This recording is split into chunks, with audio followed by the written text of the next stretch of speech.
ভিডিওতে যে মেয়েটিকে আপনারা দেখতেছেন ভিডিও ফুটেজ, এই মেয়েটি কয়েকদিন আগে একটা ঘটনা ঘটিয়েছে। অনেকে হয়তো দেখছেন, অনেকেই দেখেন নাই। ঘটনাটা হলো যে মেয়েটি ফেসবুকে লাইভে এসে কেঁদে কেঁদে বলছে যে তার ক্যান্সার হয়েছে এবং সে অনেকের কাছে টাকা চেয়েছে, আমাকে এই বাঁচতে দিন, এভাবে কান্নাকাটি করে টাকা চেয়েছে। আপনারা যে দেখছেন, অনেকে হয়তো ভিডিওটি দেখছেন, যারা দেখেন নাই দেখে নিয়েন।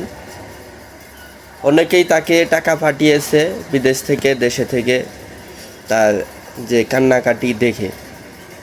এবং সে বলেছিল যে তার একটি বিয়ে হয়েছে, ডিভোর্স হয়েছে। কিন্তু বাস্তবতা দেখুন, বেশি দিন সময় যায়নি, অল্প দিনেই সত্যটা বেরিয়ে আসলো। কিভাবে দেখুন, এই মেয়েটি প্রথমে বলছিল তার যে ক্যান্সার হয়েছিল,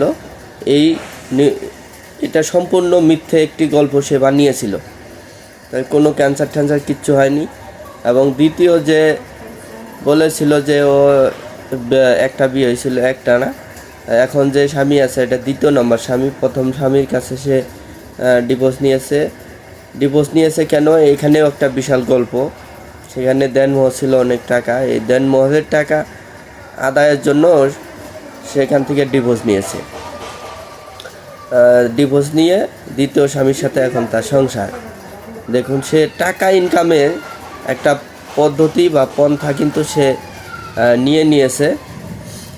অনেক টাকা অনেকেই পাঠানোর পর এখন কিন্তু সত্যটা যখন সামনে আসছে, আসলে কি আদৌ সে টাকাগুলো মানুষকে রিটার্ন দিবে না, বা আপনি চাইলেও সে কিন্তু টাকা রিটার্ন দিবে না।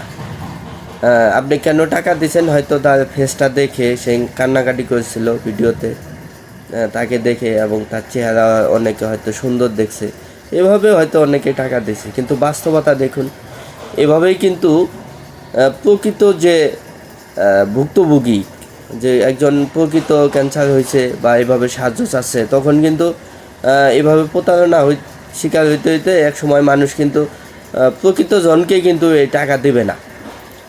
তো এভাবে এই যে সমাজের এই বাটপাট টাউট, এসব থেকে অবশ্যই সাবধান থাকতে হবে। একজনের চেহারা সুন্দর দেখলেই যে টাকা দিতে হবে, তার কথা বিশ্বাস করে, কোনো সত্যতা যাচাই না করে, এই কালচারটা অবশ্য আমাদের এখন থেকেই ভাবতে হবে যে এরকম কালচারের মধ্য দিয়ে যাওয়া যাবে না। তো আমি বলবো যে আপনারা যেখানেই যাকে যেভাবেই টাকা দেন, সাহায্য করেন, অবশ্যই দেখে শুনে করবেন। চেহারা দেখে এভাবে সাহায্য করবেন না। বাটপার চিটার থেকে দূরে থাকবেন। ধন্যবাদ, সবাই ভালো থাকবেন।